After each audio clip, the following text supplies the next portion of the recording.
Welcome, everybody, to this episode of Optimyze Health Chat. We have a special guest today, Andrew Huvaere. And I just want to introduce Andrew real quick. Thanks for being on our chat with us and spending time with us this morning.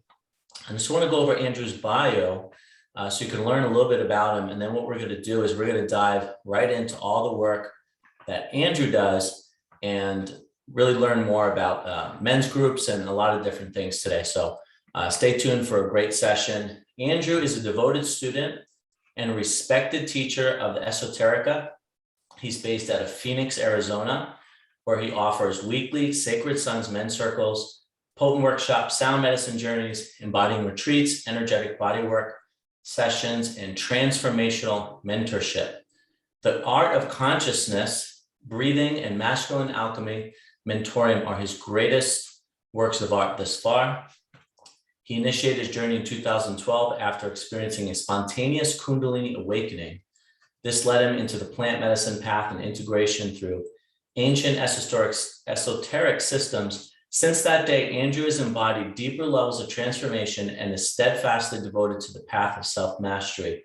Through his disciplined practice, he has overcome many self-destructive habits to rise anew like a phoenix from the ashes of his former self.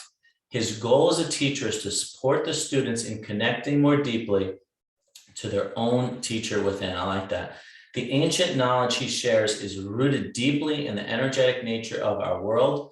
It's from his rich philosophical foundation that he delivers primal flows, postures, kriyas, pranayamas, meditations, and esoteric transmissions to ensure the greatest transformation possible. Welcome to the show. Thank you, Andrew, for being here. Thank you, brother. Thank you for having me. So we're going to get into a lot of different things today. And, you know, we talked about a lot just in your bio here and everything that you're currently doing. But there was a couple of moments there that was really interesting regarding your transformation and the Kundalini awaken. So I always like to learn more about how people got to where they are.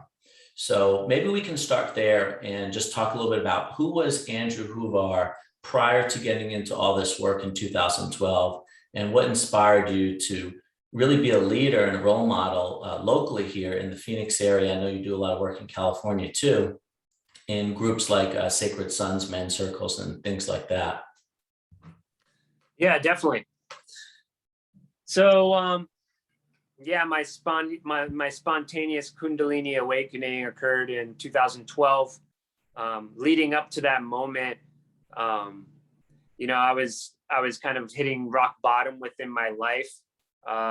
You know, I'd say through my younger 20s and late teens, I was exploring, you know, deep drug addiction and alcoholism and you know, gambling. I mean, you name it, I was addicted to it. I was deeply learning all of those paths of self-destruction, like unconsciously. Yes. And you know, I had a you know, a big addiction to opiates for some time as well. I'd say probably about like 8 years of my life. And yeah, I was at a point where, you know, I was going to college to, you know, fulfill the expectations that my parents had placed upon me. I was with a partner at the time, you know, long term, that I was ready to commit to, and she ended up cheating on me. You know, I had got my second DUI, like an extreme DUI, so I was looking at going to jail for 6 months at the time. Yeah, and I ended up dropping out of college. I was in like the worst state of health in my life. It was just like 10 years of drug addiction and alcohol and everything just kind of ran me down. And being arrested a few times in and out of jail and getting ready to go into jail for 6 months. I got to this point of like the proverbial rock bottom, like, you know, contemplating taking my own life. I was, you know, I was intelligent. I was in school. I was studying all these great things, and I had some enlightening experiences throughout life, but I was just giving up on it and really beginning to kind of doubt any reason for being here anymore. which ended up leading me to a brother that I ran into that, I used to eat psilocybin with in high school. And he took me out to the desert off of the I-17, like deep in the desert, and exposed me to dimethyltryptamine. So I had an experience with dimethyltryptamine, which was like a complete out of body experience. I keep a lot of that experience very sacred to myself. But after that experience, I had this newfound like sense of awareness to like the energetics of reality. I could feel energy within my spine. I could feel like this interconnectedness to life. It was almost like I had this kind of death and rebirth experience through the psychedelic medicine. And that's where everything began to shift. It was, a deep integration for about a year after that experience. It was like I was a whole new person. I thought I was going like mentally insane.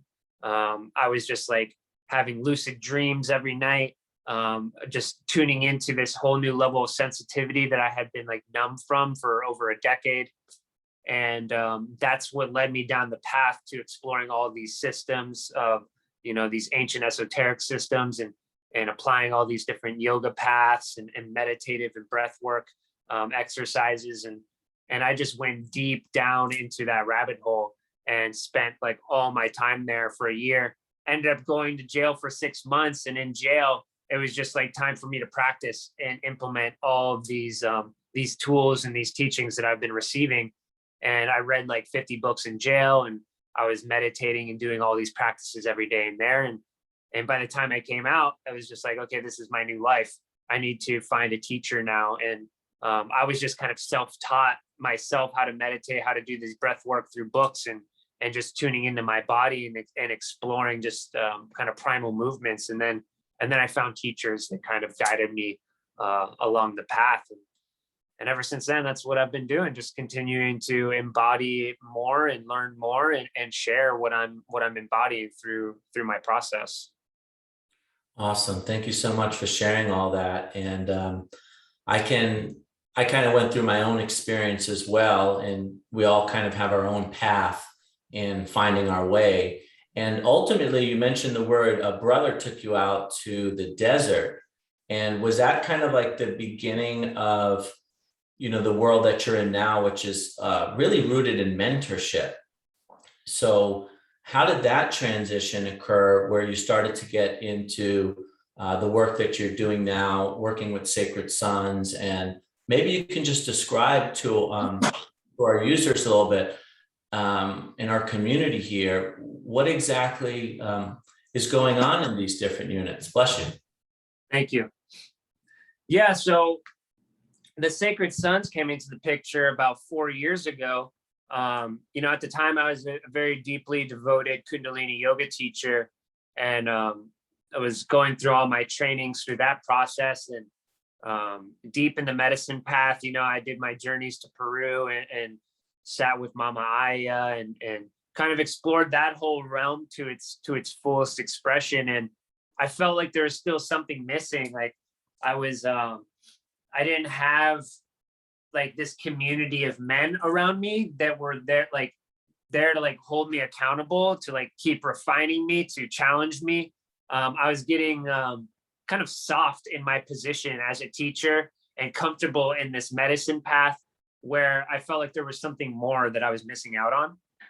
And that's where I ran into a brother at a music festival, the Oregon Eclipse Festival. And he was kind of just beginning to start this whole Sacred Sons organization out in California. And I was just kind of watching him through Instagram as they were building that. And as soon as they had their first major event, I went in, and at that event, it just clicked for me. It was like, okay, this is the medicine that I've been looking for, is a kind of a safe place to move energy, to be witnessed in my vulnerability, to express myself authentically, whatever that looks like, and be supported in that process. And that's what I wasn't getting from my yoga kind of community, my yoga sangha.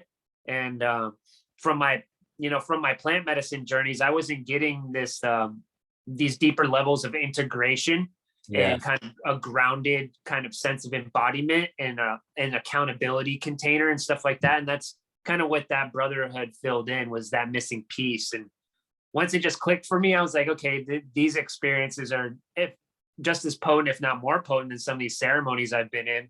And it was an outlet for me to share a lot of what I've been teaching and learning as well. So that's where it all began. And I've just been fully committed to that path ever since. That's what kind of took front and center as soon as I got a taste of it.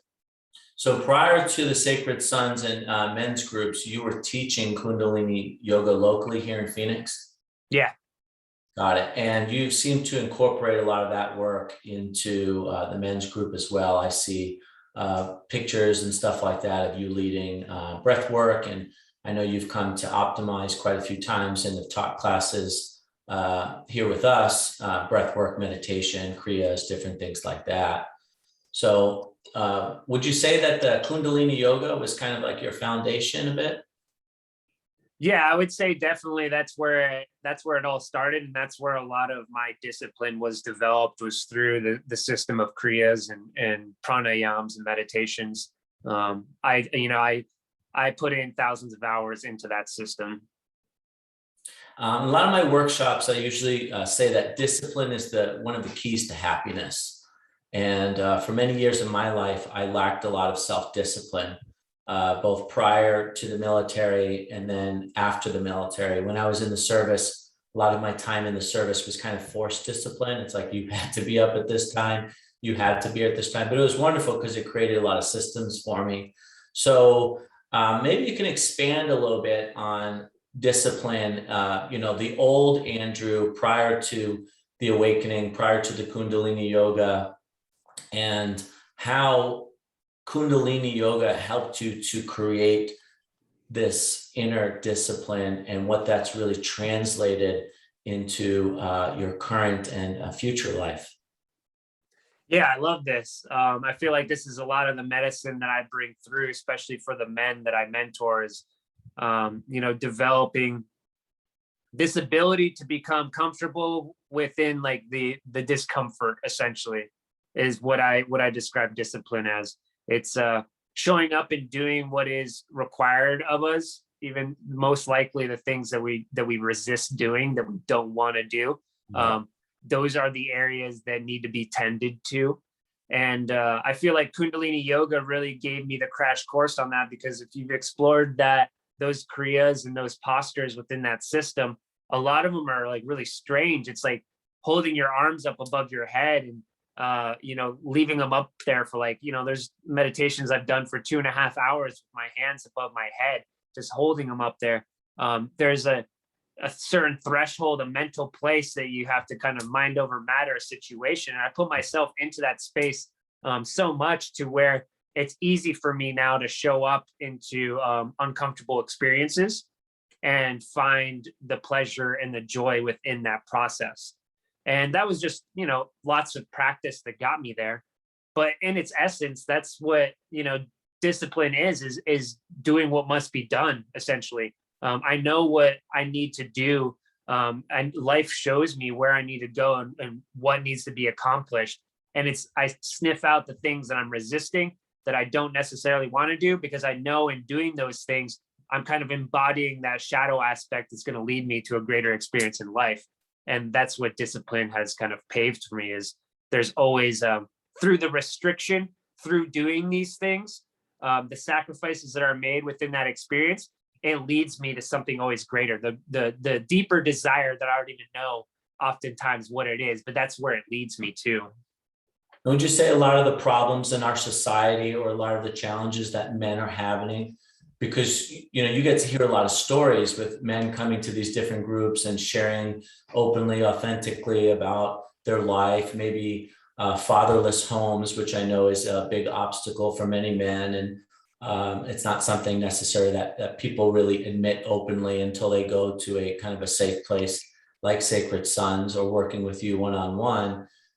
Would you say a lot of the self-sabotage that men go through is because they lack discipline in their life, or they don't have that structure? What have you gathered over the years of you doing this work, if you were to start to say, here is some of the main obstacles that are facing, men in the present time, and things that we can work through together?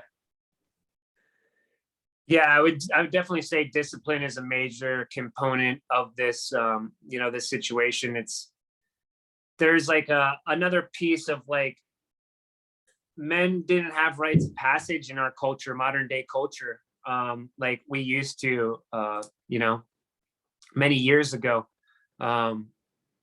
There needs to be this kind of severed connection from like boyhood into manhood. There needs to be some type of ritualistic kind of experience to separate the two. There needs to be like a threshold that must be stepped into and moved through to allow this past self to die and fall away, and for this new man to emerge from that experience that has a new level of commitment or vows or morals that he lives by, some type of structure to kind of guide him forward through his life. And frankly, we don't really have that. We have you get a driver's license, you can buy cigarettes, you can get booze. Like, these are our rites of passage in America. That's we don't true. have go hunt something and bring back food, or go on a vision quest, or go into a plant medicine ceremony or a sweat lodge experience. Like, these things aren't really normalized. They're kind of radical and alternative. So I feel like those are missing components. And then just being around men, like a healthy group of men that are like there to challenge you, to call you out on your shit, essentially, to hold you accountable to what it is that you need to be doing, or that you want to be focused on. Those are components that men don't really have that kind of support system, and feel like it's all right to be honest and reveal themselves to other men. Yeah, the good mentorship and the healthy man, that's an interesting thing. I'm glad you touched on that topic because, reflecting back to my younger years, I was born, I was raised by a single mom, raising 4 kids back in Queens, New York. And a lot of times in my workshops, when I share, I talk a lot about that experience ultimately. And when I was growing up in Queens in the 80s and the 90s, my idea of mentorship were the guys in the neighborhood that were popular. And these guys were, the drug dealers. These guys had clout. These guys were essentially feared. These were the people that I looked up to. And hanging out in the neighborhood and hanging out with different people and getting into trouble like I did at an early age, I just had really bad mentors for a really long time until I actually went into the military. And then I started to see good examples of mentorship. So I really like that you touched on that, how important that is to really make sure that you have a good surrounding, good surrounding of different people. So great. Well, thank you so much for sharing that on discipline and some of the things that you've seen. So let's talk a little bit about the men's groups itself.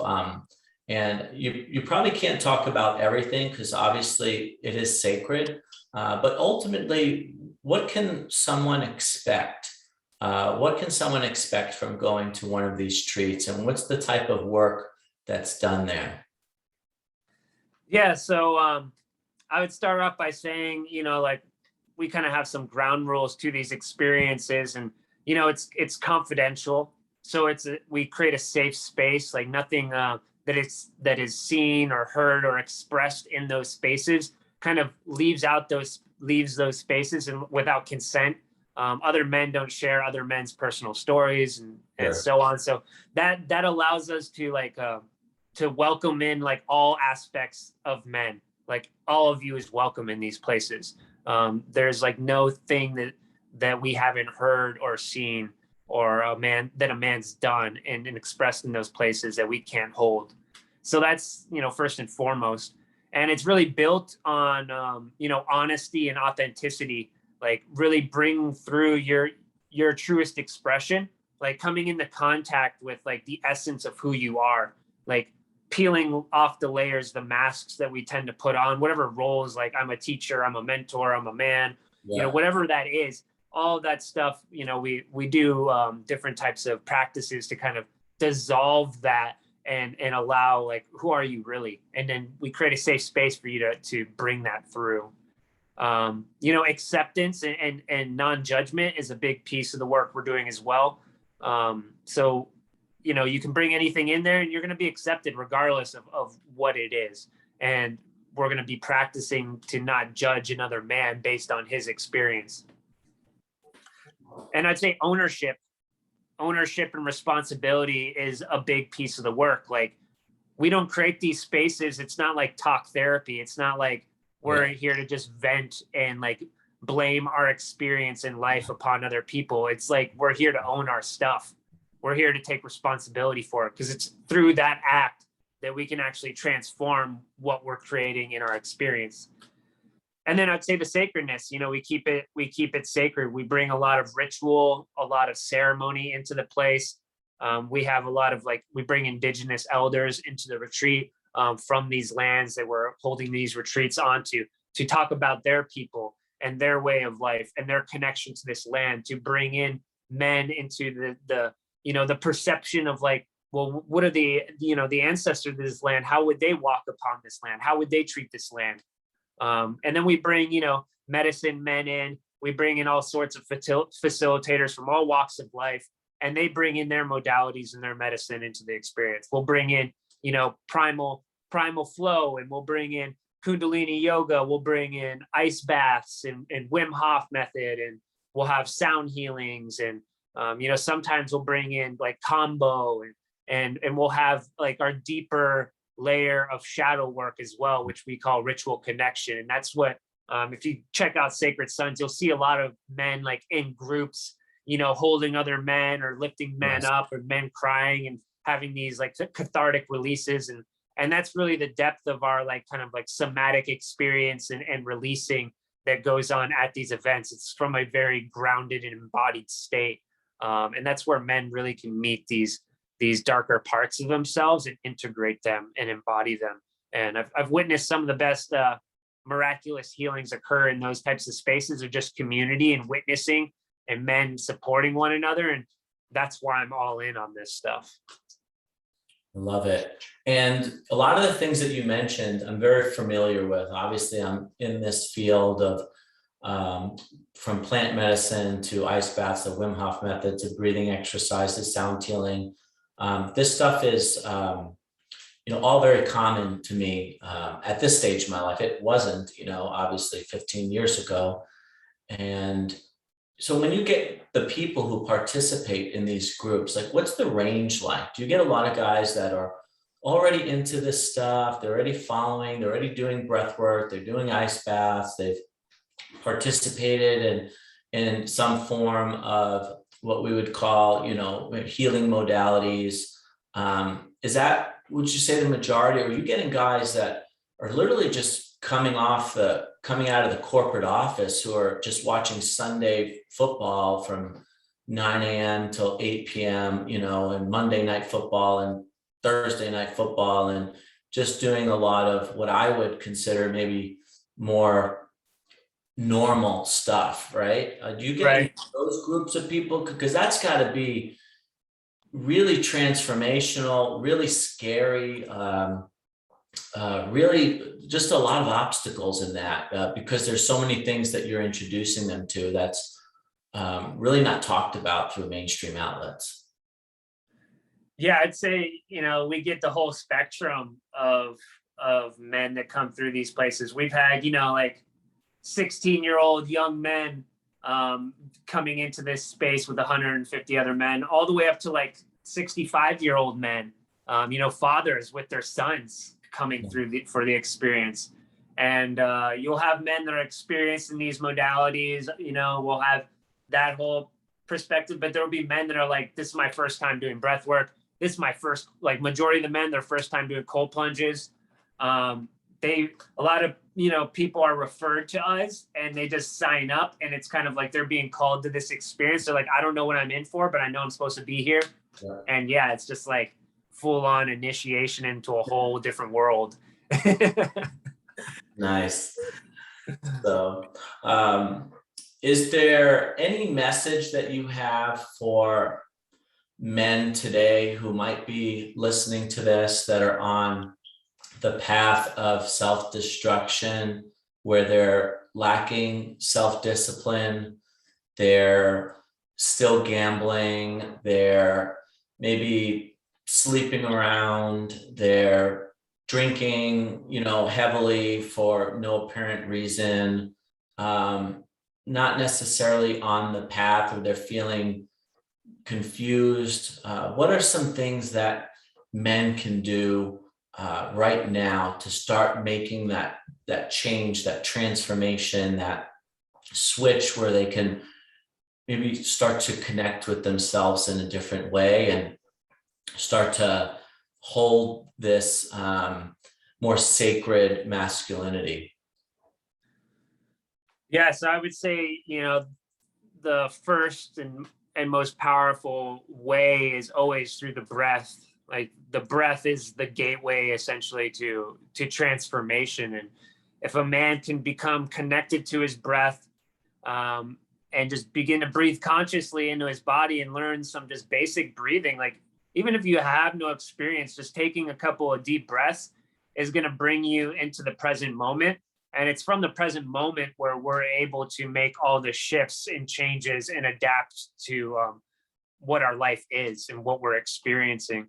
So the breath is the doorway to step through for any man, I would say. And from there, it's just one step at a time. If you want to go through these great changes, like I've been through I've had all the addictions and did all the work around this stuff, and it takes time and patience to develop this, and it's one step at a time, and you can't be hard on yourself, and you need to reach out to men and ask for support and find men that are can hold you accountable to your goals and your the direction that you want to move into, and find a local men's group. There's lots out there. There's not just Sacred Sons. There's tons of organizations out there. Like whatever you feel like is calling you in, answer that call. Have the courage to step into the experience, not knowing what it's going to be like. That's a level of courage that's required of men these days. That's the hardest part, is just showing up, walking into the space. So I invite any men that feel the call to answer that call and gather that courage inside you, and use the breath to connect to yourself in the present moment and move from there step by step. I'm noticing a big change and switch in men, mainly from the work that I do at Optimyze, the breathwork classes, the Wim Hof Method fundamentals courses. I'm getting a lot of different people that show up to these courses who are not specifically into a lot of the stuff that we discussed today, but they are seeing value in authenticity and vulnerability. And I like to say that, we wear masks, and you mentioned that earlier as well. We like to show people, a side of ourselves that maybe is comfortable for us. We have essentially this armor that we carry around that protects us in some sort of way. But we're always inspired by people who can take off their mask, people who are self-expressive, whether it's Hollywood or even athletics or anything we kind of see on TV. A lot of times we're inspired by people who can do that. Comedians, that's obviously very vulnerable work, very difficult work. But, the message that I try to get to men today is that vulnerability is power. It's pure power when you can speak your truth and be okay with, say, your past or who you were, and not have that necessarily define you anymore. So any work that's helping men to do that is just really powerful, and to really take off that armor and take that mask off and show their true self. So thank you for sharing that. And I like what you had to say about the local groups and how important it is really to find accountability and mentorship. That's a big missing piece today, especially in our households.